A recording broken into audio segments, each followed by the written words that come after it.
what you told us. We brought you the broomstick of the Wicked Witch of the West. We melted her. Oh, you liquidated her, eh? Very resourceful. Yes, sir.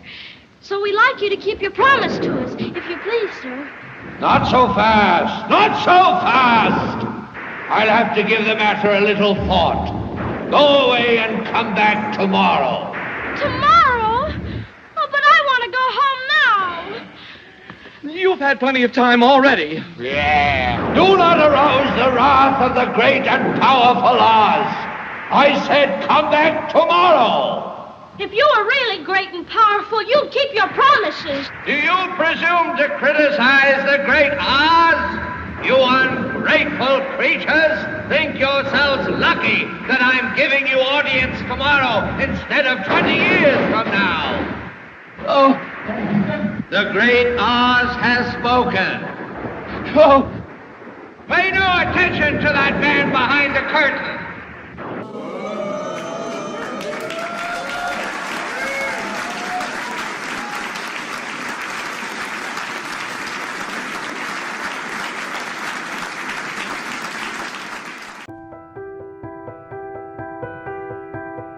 Thank you so much. Good afternoon. I am honored to be in the timeless city of Cairo and to be hosted by two remarkable institutions. For over 1,000 years, Al-Azhar has stood as a beacon of Islamic learning. And for over a century, Cairo University has been a source of Egypt's advancement. And together, you represent the harmony between tradition and progress. I'm grateful for your hospitality and the hospitality of the people of Egypt. And I'm also proud to carry with me the goodwill of the American people and a greeting of peace from Muslim communities in my country. Assalamu alaikum.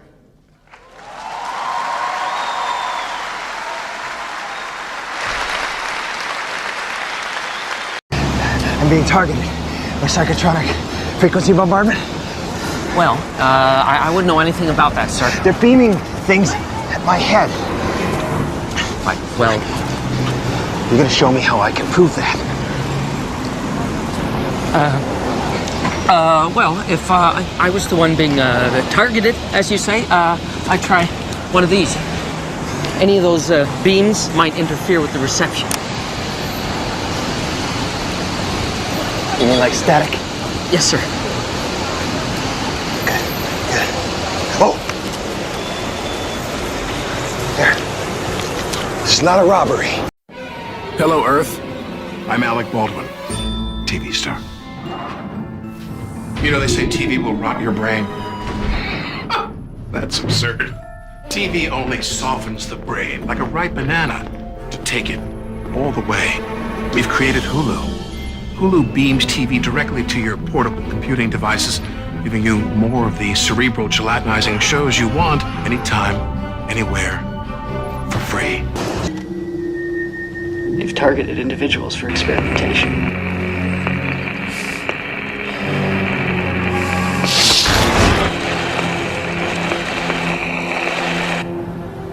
Yes. I need you to send someone over here right away. I'm being harassed. State the nature of your emergency, Mr. Bishop. I didn't tell you my name. I only act out because I want your love. Dynamite! Mushy mush. And the best part is there's nothing you can do to stop it. I mean, what are you going to do, turn off your TV and your computer? We meet at a time of great tension between the United States and Muslims around the world. Tension rooted in historical forces that go beyond any current policy debate. The relationship between Islam and the West includes centuries of coexistence and cooperation, but also conflict and religious wars. More recently, tension has been fed by colonialism that denied rights and opportunities to many Muslims, and a Cold War in which Muslim-majority countries were too often treated as proxies without regard to their own aspirations. Moreover, the sweeping change brought by modernity and globalization led many Muslims to view the West as hostile to the traditions of Islam. Once your brains are reduced to a cottage cheese like mush, we'll scoop them out with a melon bowler and gobble them right on up. Oops. I think I'm drooling a little. Who is this? Mr. Bishop, there is nowhere left to run. There is nowhere left to hide. What do you want from me? To finish the experiment. Violent extremists have exploited these tensions in a small but potent minority of Muslims. The attacks of September 11, 2001, and the continued efforts of these extremists to engage in violence against civilians has led some in my country to view Islam as inevitably hostile not only to America and Western countries, but also to human rights. What kind of sick bastards are you? Pragmatist, Mr. Bishop. If we didn't invent the technology, somebody else would. You're simply helping us tame the genie, so to speak. I won't shoot my wife. That remains to be seen. I've been doing this kind of thing for decades. LSD fed to U.S. Army soldiers. Brainwashing experiments. MK Ultra. They're just a bunch of guinea pigs to these people. Because we're aliens.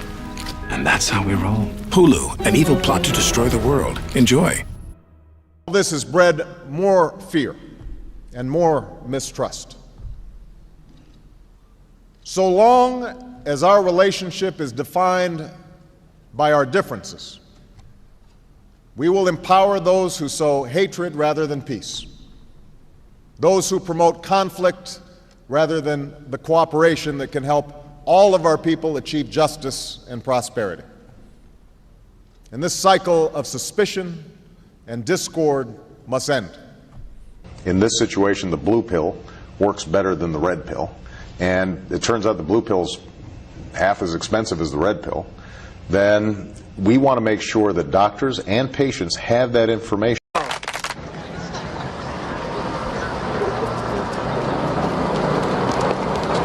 I'm going to vote blue. Vote for who you want. This is a free dictatorship.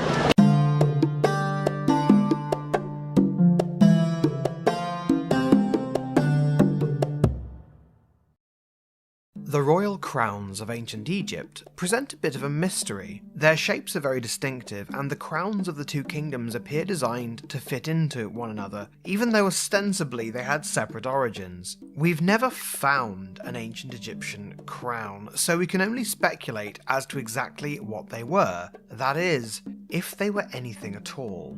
There were a number of headdresses and crowns depicted in ancient Egyptian iconography, but three in particular are of interest to me right now, the three consistently depicted upon the heads of living pharaohs, or four, but one of them is just a combination of the other two. The largest figure on the Nama palette is the pharaoh Nama, wearing this distinctive crown, which Egyptologists would prefer us not to call a bowling pin crown, but whose shape irresistibly reminds us of one. It's depicted as white in colour and symbolises rule over Upper Egypt, which is to say the kingdom of the Nile Valley. Veterans of my channel will remember that Upper Egypt was one of the two kingdoms which Nama unified. The white crown, whose Egyptian name was Hedjet, literally the white one, was also associated with a few deities. Both Osiris and the protective goddess Nekhbet are depicted wearing it, or a variant called Atef. The Atef crown is reserved for the gods, and it is the Hedjet affixed with two ostrich feathers, the symbols of the goddess and tenet of Ma'at, the universal principle of truth and justice. Just as distinctive is Deshret, the red one, the crown with a hollow front, tall back, and curled tongue thing. The red crown symbolises Lower Egypt, which more or less describes the Delta region. Like the Hedjet, the red crown is associated with divinity. The protective goddess Wadjet, who was paired with Nekhbet as the two protectors of the pharaoh, was often depicted wearing it. And Neith, who originated in the Delta settlement of Sais, which was the royal city of Lower Egypt, is also depicted wearing the crown, symbolising her position as its heavenly queen, perhaps just as Osiris was once the king of Upper Egypt. Interestingly though, the Deshret crown is never shown adorned with the ostrich feathers of of Ma'at. We don't know what these crowns were made from, as no examples have ever been found. It's most likely that they were woven from reeds or grass, which to my mind makes it strange that not one of them made it to a tomb. After all, they would have degraded too much too quickly to have been passed on from one generation to another, so they might as well have been buried with the king who wore them. I'm forced to wonder if the crowns were ever literal objects at all, or merely symbols. I'm wildly speculating, and I doubt many serious scholars would follow me down this rabbit hole, but with all those pharaohs, and the fact that we do have some articles made of reeds that have survived, it all seems strange to me that we don't have a single one of these crowns. The fact that the two crowns almost look designed to fit together is, as the French say, sus, though the Nama palette depicts them separately, predating their first depiction as a unified crown. That unified crown was called Peshent by the Greeks for some reason, but its Egyptian name was Sechemti, the two powers, or the two powerful ones if you insist on translating inelegantly. The Sechemti crown exists as a symbol and perhaps as an actual object, dating back to the first dynasty. It's commonly depicted on the heads of gods associated with kingship, most notably Horus and Ra. Throughout the 18th and 19th dynasties, the so-called war crown was depicted as a headdress worn by pharaohs both in and out of battle. Its origins are during the Second Intermediate Period, when Egypt was suffering internal strife brought on by the nation as a whole refusing to acknowledge the rule of the Hyksos of Lower Egypt.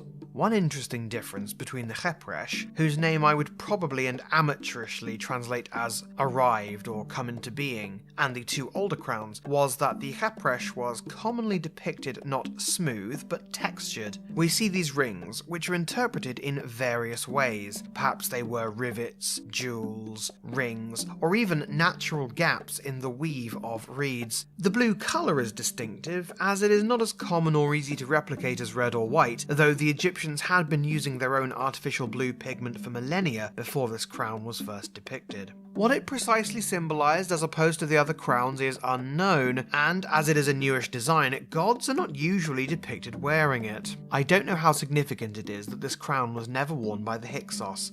Did it perhaps become a symbol of purity of national identity? I'm not sure we should read that far into it. The gods continued to wear the red and white crowns after all. The Khepresh has been known as the war crown because it's most often seen in war scenes, the pharaoh upon his chariot, for instance, and it makes a cameo in the last good film DreamWorks ever made, Don't At Me, You Know It's True. And while war crown isn't a name that the Egyptians used and is one that Egyptologists usually avoid, that remains its most common depiction, with the dual red and white crown remaining the default for larger royal statues and carving. Napoleon, Alexander the Great, Donald Trump, we're all cut from the same cloth. We assembled here today are issuing a new decree to be heard in every city, in every foreign capital, and in every hall of power. From this day forward, a new vision will govern our land. That whole you're here 1 second and then you're not? You took a bullet and the next day you were fine. I mean, it's like you're some kind of super guy. Jimmy.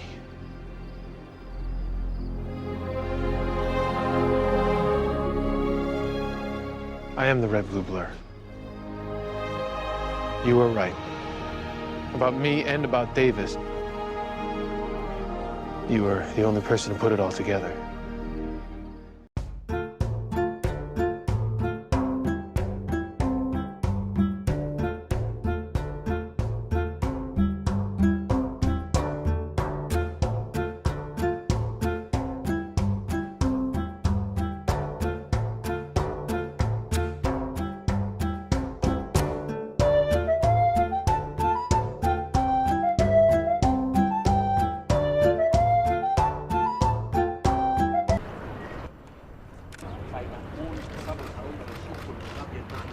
Because when they came, the soldiers, they want to enter the village. They could not find the main entrance, which is located up there.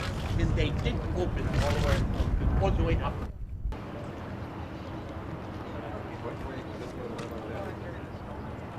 They always ask the north. His name is Carr, and this is name is written hieroglyphic as Car, and actually... That looks like me. Look at those ears. And he was the overseer of the pyramid city of Cheops and Kefren and Menkaure.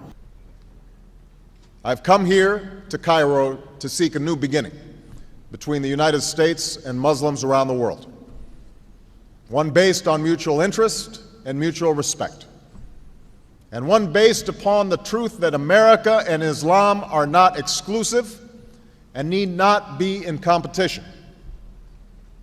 Instead, they overlap and share common principles, principles of justice and progress, tolerance, and the dignity of all human beings. I do so recognizing that change cannot happen overnight. I know there's been a lot of publicity about this speech, but no single speech can eradicate years of mistrust, nor can I answer in the time that I have this afternoon all the complex questions that brought us to this point.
Heard that? That one, that yeah. that not are like together. dogs? Really?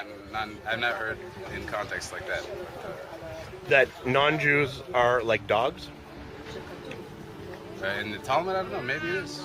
I don't know. But you've heard that. I've never heard people it. say it. Yeah. In Treatise Sanhedrin, an extensive passage describes the right of the Pharisee to kill anyone, just as long as he did so indirectly.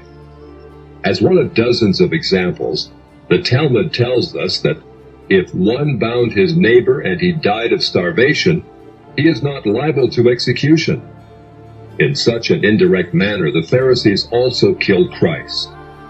Manipulating the Romans to actually wield the spear and sword, the Pharisees claimed, as their descendants do today, that since the Romans were the direct cause of the death of Christ, it is the Romans, not the Jews, who are guilty.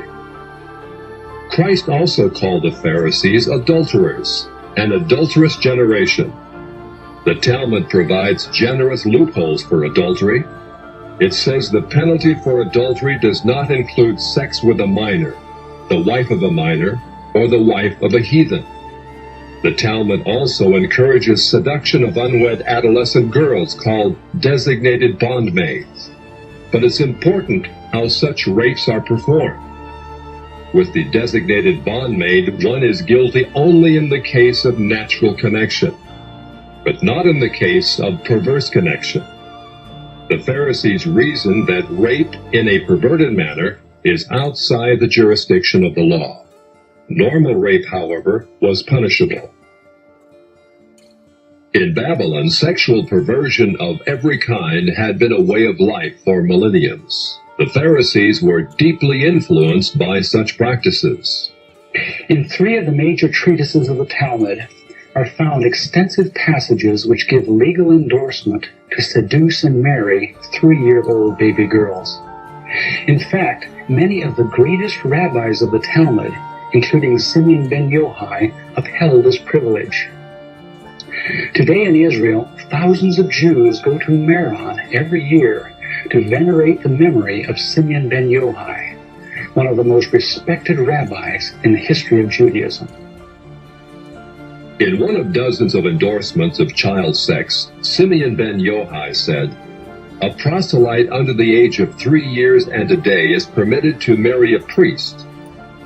Agreeing with ben Yochai, the great Rabbah said, "When a grown-up man has intercourse with a little girl, it is nothing, for when the girl is less than this, 3 years and a day, it is as if one put the finger into the eye." The footnote to this passage says, "As tears come to the eye again and again, so does virginity come back to the little girl under 3 years." The same section confirms that sexual activity with small boys is in the same category. The intercourse of a small boy is not regarded as a sexual act. In addition to adulterers, Christ, in the story of the Good Samaritan, portrayed the Pharisees as racial bigots, too self-righteous to respond to the suffering of one who was not a Jew. It is true, because of the wickedness of the Canaanites, which included sodomy and infant sacrifice, Israel had been commanded by God to be harsh in her treatment of the inhabitants of the land. God made it clear that the Canaanites were not simply to be avoided, but destroyed. By the time of the New Testament, this method of preserving God's kingdom by separation and the sword had become obsolete. God no longer made a racial difference between men. But the Pharisees were unfazed by God's new agenda. The Talmud was finally written down nearly 5 centuries after Christ, yet its critical, even homicidal attitudes toward Gentiles might have been lifted out of the book of Joshua. There is a special antagonism between the Talmud and Jesus. The Talmud attacks him everywhere it can, even his mother. Mary, the Talmud says, was a whore who mated with carpenters. She who was the descendant of princes and governors played the harlot with carpenters. It naturally followed that the scribes declared Christ to be a bastard. In its article on Jesus, the Jewish Encyclopedia says that Jewish writings defame Christ. It is the tendency of all these sources to belittle the person of Jesus by ascribing to him illegitimate birth, magic, and a shameful death. Jesus, according to this article, was considered one of the 3 worst enemies of Judaism who came to an ignoble end. The Talmud says they subjected him to 4 deaths: stoning, burning, decapitation, and strangling. The Talmud also says he is now in hell, punished with boiling hot excrement. What is Christ's advice as he speaks to us out of hell? The Jewish Encyclopedia quotes Jesus as telling us above all to bless the Jews. He says, "Further their well-being, do nothing to their detriment. Whoever touches them touches even the apple of his eye." Christians, as followers of the false prophet Jesus, also deserve death. The Jewish Encyclopedia again recaps the Talmud's position. A Gentile observing the Sabbath deserves death. It says the Talmud's hatred was probably directed against the Christian Jews. These Judeo-Christians, evasively called min, minute, or minim, were considered by the rabbis to be the most dangerous form of heretics of ancient times. The New Testament Gospels were writings which the rabbis considered more dangerous to the unity of Judaism than those of the pagans. A Talmudic rabbi said, "The writings of Christians deserve to be burned, for paganism is less dangerous than minute or Christianity." Oh, here's another place. Can you see that over there? There she stands. This is in southern Africa. On the spiral. What is this? That's the Tower of Babel. There we see it from the front.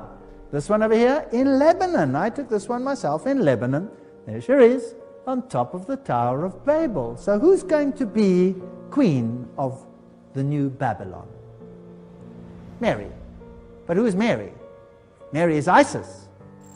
Then we go to Isis. Roman Catholic Litany of the Virtues. Same book. This is secret doctrine. At least Isis unveiled. Holy Mary, Mother of Divine Grace, Mother of God, Mother of Christ, Virgin of Virgins, Morning Star. Very interesting. Mystical Rose, Queen of Heaven, all the same titles. Here, Focus Magazine, Maria soll Göttin werden. Mary must become a goddess. Surely the Catholic Church would not permit Mary to be openly called goddess? Weibliche Gottheit? Female goddess? Absolutely, why not? Millions of US Catholics want a godly Mary. Cardinal John O'Connor and also Pope John Paul II, a great Marian honorer, are not averse to the idea. There you go. Mary is God. Of course she's God to the insiders because she is, as Blavatsky said, what? Lucifer. She's Lucifer. Nityanandam, and welcome to the beautiful road outside of the Nityanandeshwara Mahasadashiva Nityanandeshwari Parashakti Temple. As promised a few days ago, I'm making videos about each of the gods and goddesses we see lining the gorgeous path to the temple. And here we see Parashakti, the mother goddess herself, with 18 arms. Sometimes people ask Swamiji, what's the purpose of so many arms? Why do Hindu gods and goddesses have 18 arms, so many heads? Is there a reason for it? And actually, Swamiji explained, every time a new responsibility awakens in us, we're qualified for one more limb. The 18-armed Parashakti is actually infinitely armed. Whenever she decides to do something, she decides to do it for others. Her very existence is the maternal compassion showering on all the planets, all the worlds, and all the galaxies, and all the multiverse. The 18 arms that she has, they're not just a status symbol. It's not to show how great she is. It's to take care of all her divine children. Swamiji explains in the Hindu pantheon, all the gods and goddesses we know have multiple arms, multiple heads, multiple limbs, as a representation of all the work they are constantly doing. They don't take any time for rest. They don't take any personal R&R, rest and relaxation. They don't sleep at the end of the night. They are constantly working, taking on more and more responsibility ensuring that everyone is taken care of with pure divine compassion.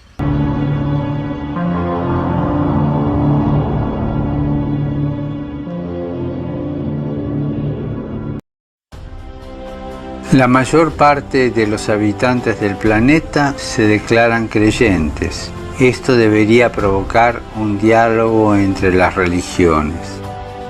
No debemos dejar de orar por él y colaborar con quienes piensan distinto.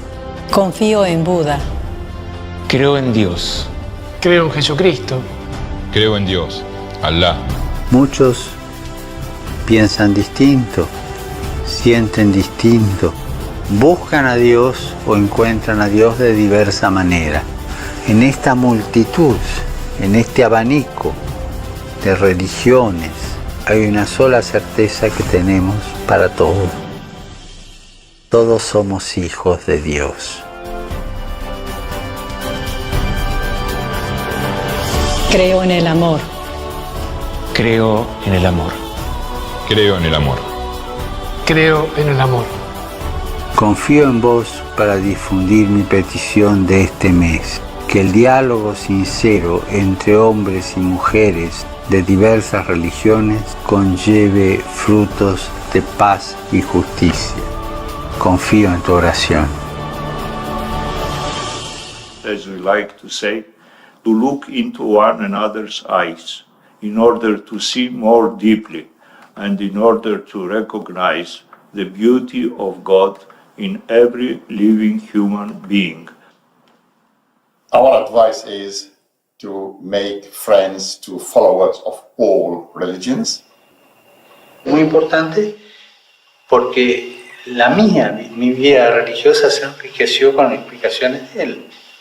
Se enriqueció muchísimo, ¿no? Y supongo que también algunas mías, ¿no? Bueno.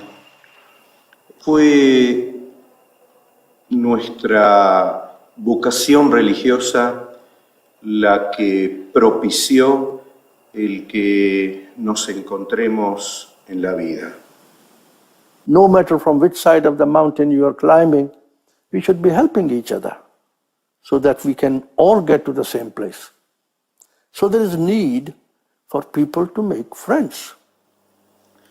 وألا نبحث عن أوجه الخلافات التي تختص بكل طائفة عن الأخرى. Personal contact, personal friendship. Then we can exchange deeper level of experience.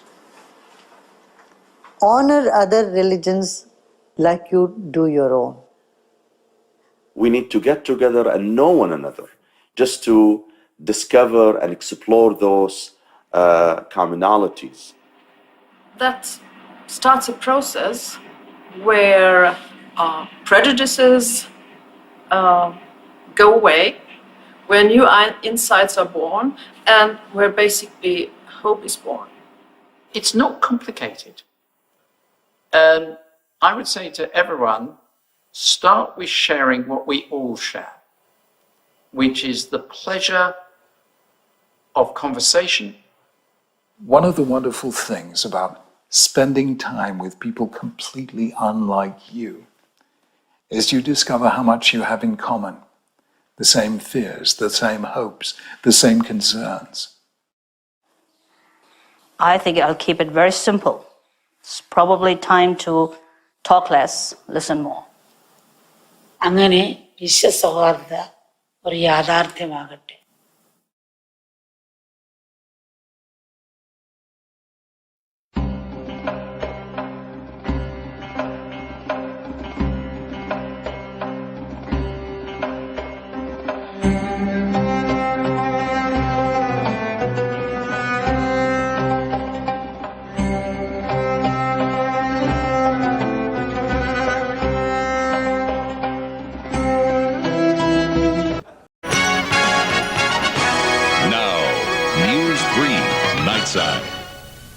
Good evening. Sarah's off tonight, and the Luxor is off to a successful launch of its grand opening.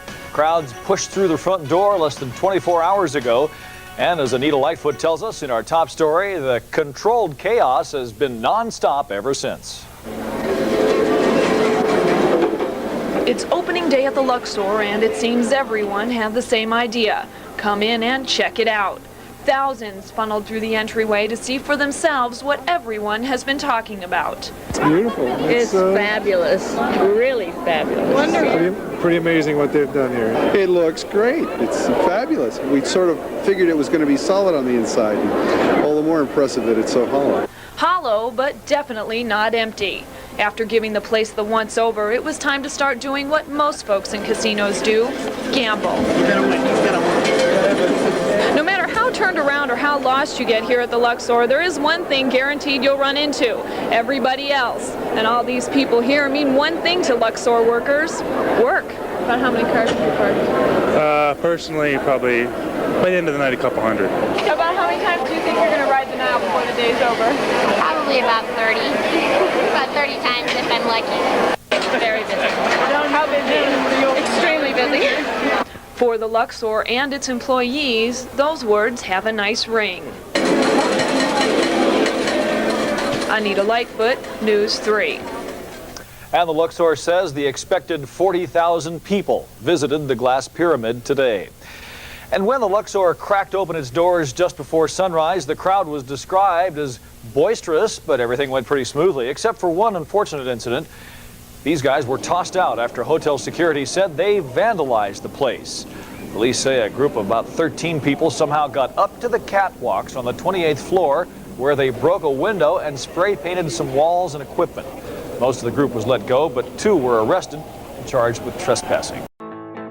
On the shores of the mighty Mississippi, towering above its waters, stands the Bass Pro Shops at the Pyramid.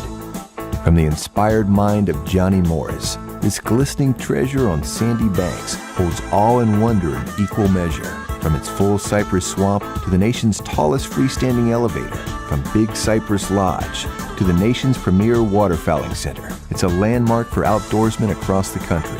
See it for the first time Wednesday night at 6. We could be true American heroes. Don't you love your country? You can't spell America without Erica. Who wants to see some fireworks?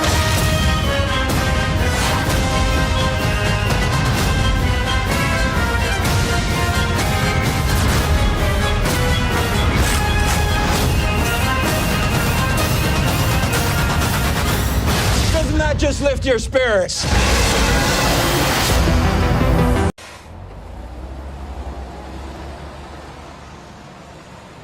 My name's Forrest Gump. My mom always said life was like a box of chocolates. You never know what you're going to get. Advising the use of non-medical cloth face covering as an additional voluntary public health measure. So this is voluntary. I don't think I'm going to be doing it. The voluntary measure, a turn from early March, when masks were only recommended for the sick.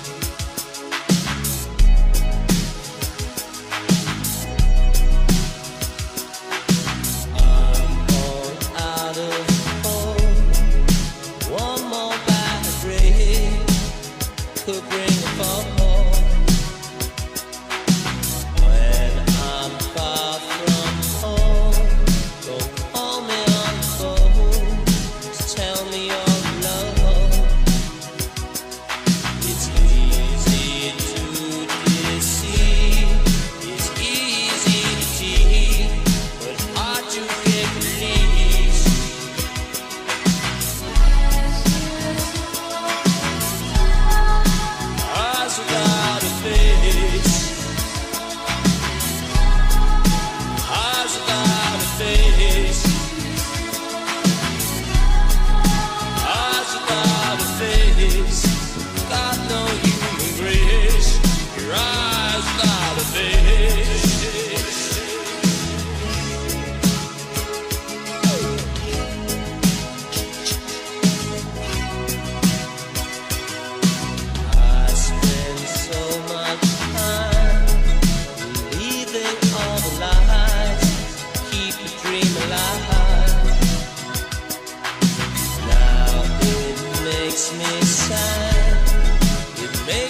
could bring a fall. When I'm far from home, don't call me on the phone to tell me you're alone. It's easy to deceive, it's easy to cheat, but hard to get released.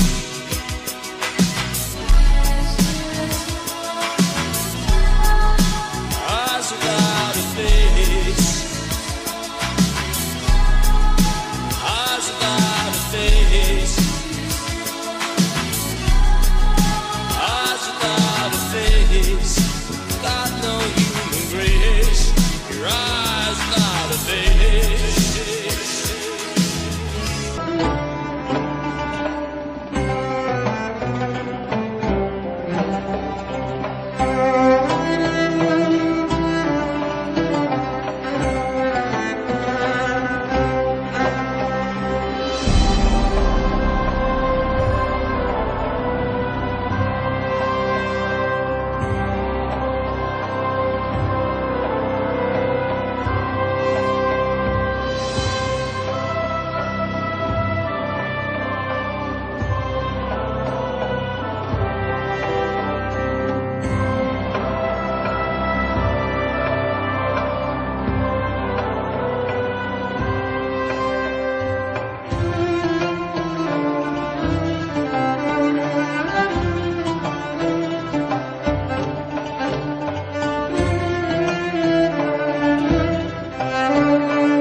They will not frame their doings to turn unto their God, for the spirit of whoredoms is in the midst of them, and they have not known the Lord.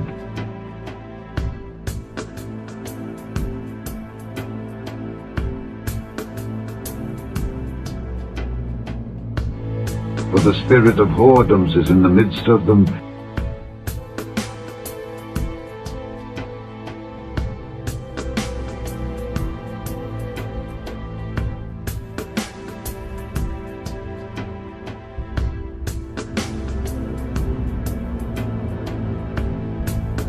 My people ask counsel at their stocks, and their staff declareth unto them. For the spirit of whoredoms hath caused them to err, and they have gone a-whoring from under their God.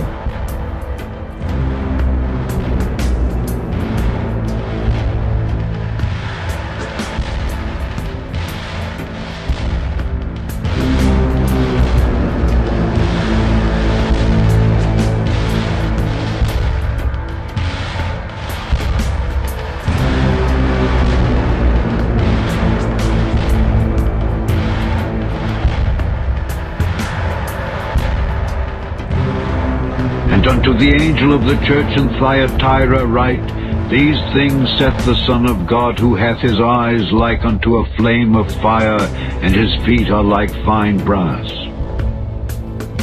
I know thy works, and charity, and service, and faith, and thy patience, and thy works.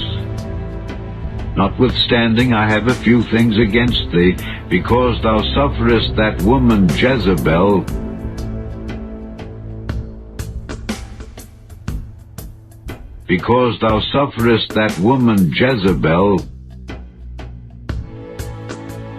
which calleth herself a prophetess, to teach and to seduce my servants to commit fornication, and to eat things sacrificed unto idols.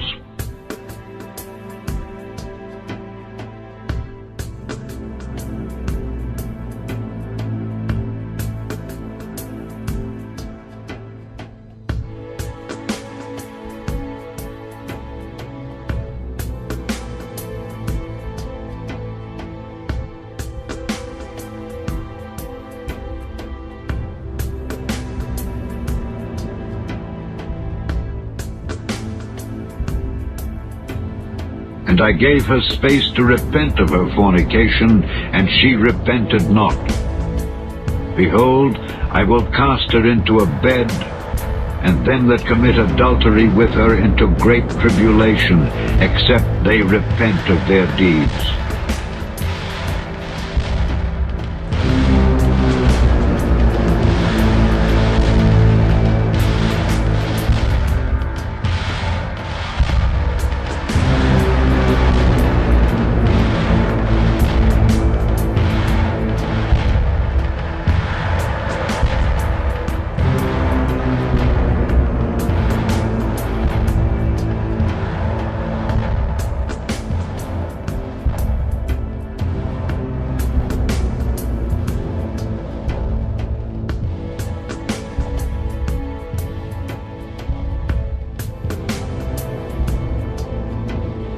And I will kill her children with death. And all the churches shall know that I am he which searcheth the reins and hearts, and I will give unto every one of you according to your works.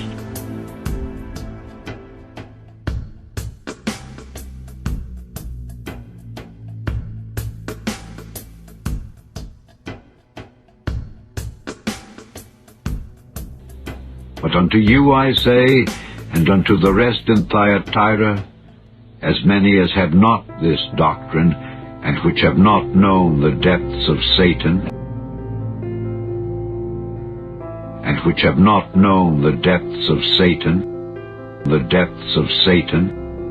because thou sufferest that woman Jezebel,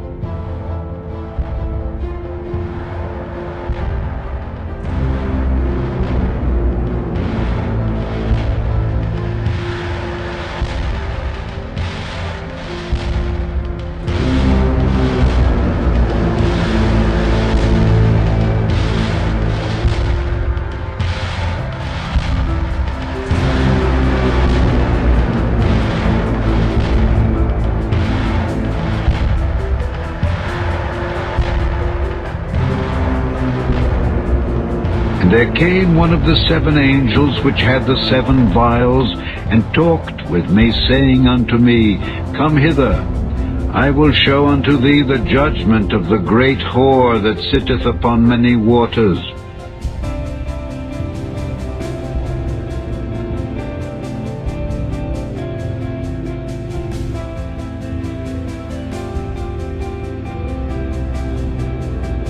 with whom the kings of the earth have committed fornication, and the inhabitants of the earth have been made drunk with the wine of her fornication.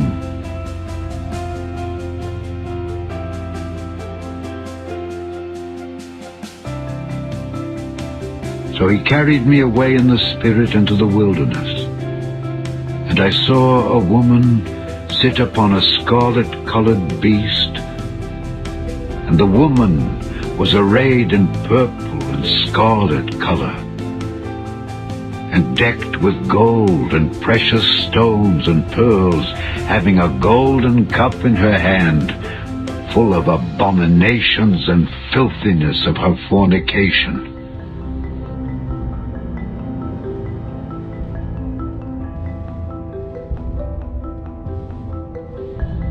And upon her forehead was a name written: Mystery, Babylon the Great, the mother of harlots and abominations of the earth.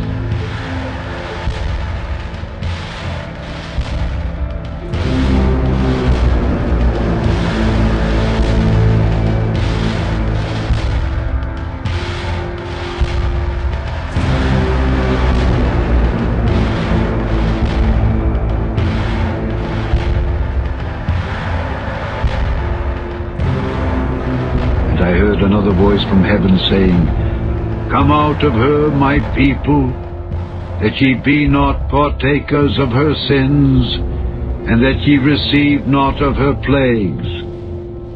For her sins have reached unto heaven, and God hath remembered her iniquities.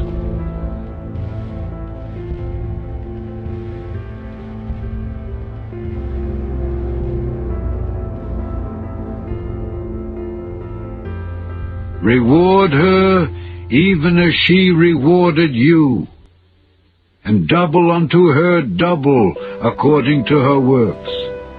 In the cup which she hath filled, fill to her double.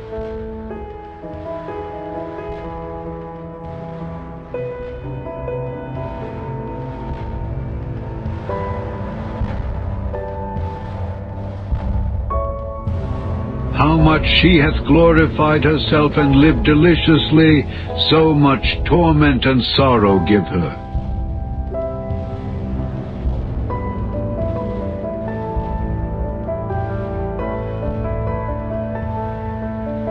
For she saith in her heart, I sit a queen, and am no widow, and shall see no sorrow.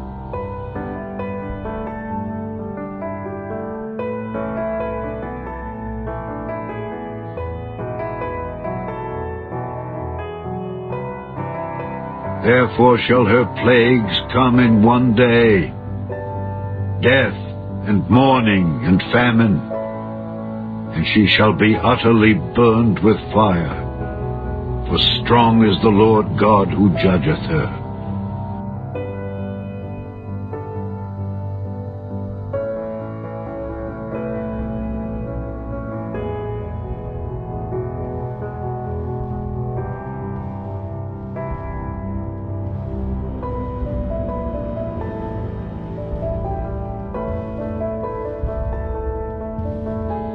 Rejoice over her, thou heaven, and ye holy apostles and prophets, for God hath avenged you on her.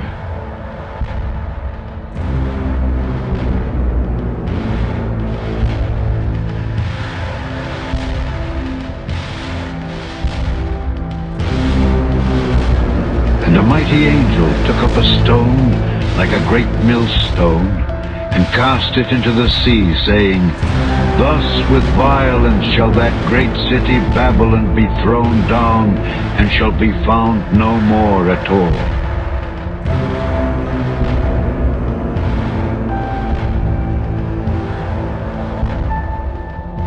For by thy sorceries were all nations deceived, and in her was found the blood of prophets, and of saints, and of all that were slain upon the earth.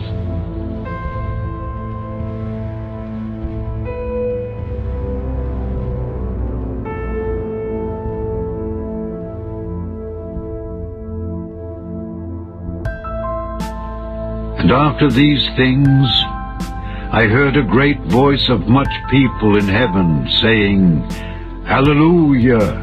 Salvation and glory and honor and power unto the Lord our God. For true and righteous are his judgments.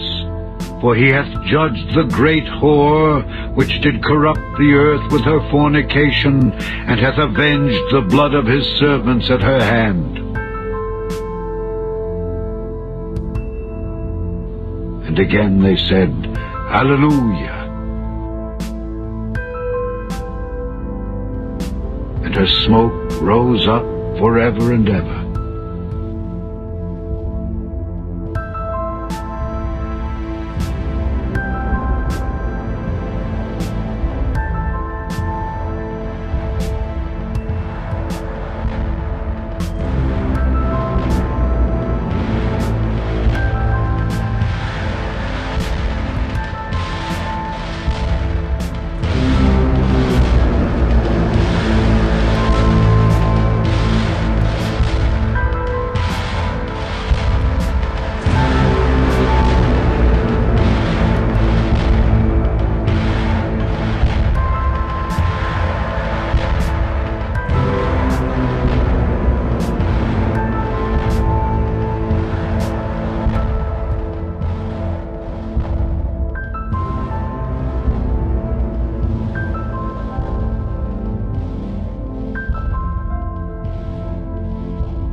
Okay.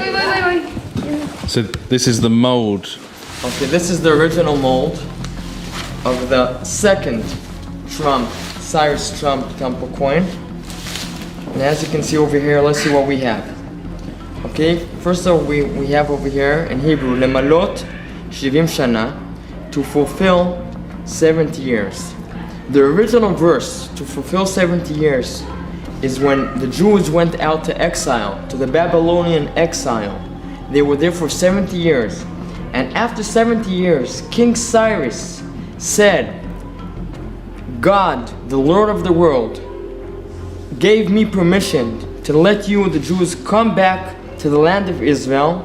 And look what he said. And he charged me to build him a house in Jerusalem. That happened about 2,500 years ago. And now, 70 years for the state of Israel, something happened again. One of the biggest leaders of the world again, President Donald Trump, and here we see the seal of America. He again recognized Jerusalem as the capital of Israel, of the state of Israel, the people of Israel. And he also built a house in Jerusalem. But we don't want only the embassy. We hope, just as King Cyrus pushed us, the Jewish people, to rebuild the temple, we hope all the 70 nations and President Donald Trump, after he recognized Jerusalem as the spiritual, holy capital of the land of Israel, of the state of Israel, he will help us, the Jewish people, rebuild the third temple. And that's why we have the seal of America, the original Persian Empire. Christianity and Islam and all the monotheism religious has a very, very important role to unify everybody, to worship the true living God, and to prosper and thrive according to God's will. It's so simple. Do you think that the Vatican Pope Francis he seems to have a similar message. Do you think that Rome will go along with this too? Do you think this is... No, I don't think so. In the U.S., there are 30,000 denominations of Christianities. So, according to what we received, part of them will be part of the redemption, part of them no. It's very, very simple. So, whomever will accept to be exactly as the nations, whomever will come as a person to come to be to worship God, he will be part of the redemption. As simple as that. Just look around you. Look who's sitting here. And where are you from? Jamaica. And you're from the USA. And you're from Argentina. Argentina. And where are you from? Guatemala. Look at this. Look at this. And we have somebody from India. It's unbelievable. Here, in the center of Jerusalem, I'm surrounded people from other nations, and we're all talking about one thing, of the importance of Jerusalem, and the importance of peace, and the importance of the Geulah of redemption. So we're part of a prophetic process. That's what it's all about. And this president, he understood when nobody else understood. He understood we're not talking politics. We're not talking politics. We're talking Torah. We're talking prophets. That's what it's all about. And once we understand it, and I think he understood it, maybe he can't say it, but he knows. And he's pushing us. He's pushing us. And the whole world is there. Can I ask, where are you from? England. England, okay. So we have England also. Can I ask, you said earlier that some of the temple is ready to be built in a prefab state. Is that true? Do you have part of the temple already built? And it's exactly what we said before. It's not enough to pray for the temple. And if you pray for something, you have to believe. And to show that you believe something, you have to do. So that's why we have a lot of vessels made. We have a big altar that was made. We have programs, and yes, also some of the pieces of the temple, like this blocks itself, can be just transferred exactly like the model we see over here, 15 times bigger than this, and the temple can be built. As Trump says, every nation will keep his language, his culture, his beliefs. It's not globalization. Okay. It's to walk one God on Temple Mount. What is a Muslim? Let's talk. What is a Muslim? Muslim in the Hebrew world is perfect. Whomever talks to God is perfect. According to the Quran, Ibrahim was Muslim. Moses was Muslim. He was perfect, and they got into a conclusion that the Messiah will be their Mahdi. Their Mahdi. So whenever I meet Muslims in many countries, I tell them, who was Muslim according to the Quran? Abraham, I'm from Ibrahim. Moses, Musa, I'm from Musa, I'm Levi. And the Mashiach, Messiah, will be the Mahdi. So actually our history is the same, our future is the same, so what is the problem now? And they ask us, really, what is the problem? I'm saying the problem is only the radicals, they're the terrorists. But whenever everybody will support building the third temple, then everybody will prosper, because this is what the temple is for the whole world. So you think that there could be some union between all the religions as part of this? Absolutely. We already have unity, but everybody's afraid from the terrorists. But okay, so this is our job, to unify everybody to worship the only true living God in the third temple, with all the nations that will worship God. Hashem will be a king, the one king, and will unite the whole world. So yes. So you see that Jacob and Esau reuniting in the last days. So Muslims and Jews and Christians would be part of this one world, including some Kabbalistic and Eastern influences, all into one kind of religion in this temple. Is that? I won't call it one kind of religion, and one kind of understanding. Like a new way of thinking. It's understanding that there is one God in heaven, so it's kind of a new way, a higher consciousness, a higher way of thinking. Exactly. And in the end of times, everybody will understand that Hashem Echad U'Shmo Echad. Okay. God is one. Okay, so but this is a similar design to the third temple, and it's a very sort of kingly temple, isn't it? And I wanted to ask you this lamp. So you've got the lamp, that would be the lamp of Queen Helena, who is a Persian. I mistakenly thought it was Constantine's mother, Helena, but this is a Persian Queen Helena. She was very fond of the Jewish people as she converted to Judaism herself, and the sages liked her very much. And when she wanted to donate something to the temple, so she made this candelabra made of gold. And when the sun used to rise from the east, it would hit the gold candelabra, and it would spread the light, like symbolically, but not only symbolically, from the temple. So it reflects the sun. It reflects the sun. As it rises from the east, and this is what we're seeing in this picture over here, right? This is the sun reflection from the lamp of Queen Helena. That's right. And so we've got that kind of Persian thing again, and would it be right to say that there's some element of Kabbalah in this temple?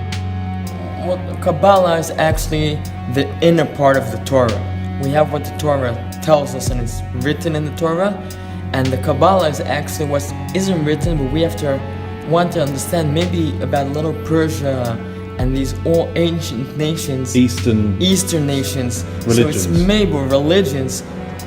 So would you describe this as like a kind of a new world order, so to speak? This is not an order. This is not order. It's different. It's the new world without any, let's say, negative and forbidden feelings, like hatred, like revenge. Like it will be only loving, appreciation, honoring. So this will be a new world. But not all order, it will be a new world, holistic, the holistic way, the way God wants it. On here it says the Persian Empire.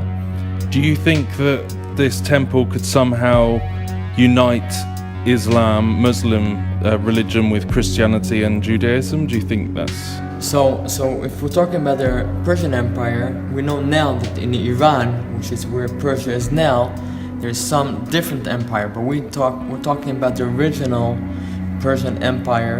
And yes, even in Iran, we have Iranians who are not Jewish who want this coin because they understand that, yes, this is the place that will unite the whole world. And yes, the Jewish people have the power to unite the whole world. It's not us, not just Jewish people, but as long as we are talking the words of Hashem, that's what Hashem is. Hashem Echad U'Shmo Echad. Hashem is the one which can unite everybody. Messiah will be the judge. You believe the Mashiach ben David is coming to Mashiach this ben temple? David is very soon, and he is a Jew, and he is not Jesus. And if the Christians want to hold it, they can hold it. And Mashiach ben David would potentially be the Messiah that would rule over this unity, this one world unity. The first king we had that was a real king was King David, and we know that the king that will be eventually leading the world will also be from Yehuda, like you said, Mashiach ben David. Or eventually, the leader of the world will be a king, but not a political king, but a spiritual king that will help all of us understand together what we are supposed to be doing in this world. Yeah, I mean, Jesus is described as the Lion of the tribe of Judah and the Son of David. Do you think that maybe Jesus, Yeshua, could be the true Messiah, and we might have maybe a counterfeit that could show up? People will understand. It's like, I don't know, a small kid when you offer him chocolate, or an adult. If you offer him money, nobody's going to say no to money, which is something very not spiritual. When we have the right understanding of what's important in the world, it'll be obvious to all of us that that's what we want. Everybody will be running after spirituality. So when that time comes, everybody will want it. Okay, so we believe that the Antichrist will actually be the head of this deception before the real Mashiach comes. That's where we differ on our thinking at the moment.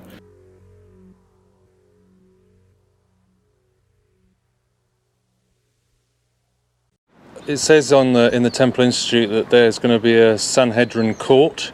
Yes. So they would make sort of judgments from the court in the temple. Is that?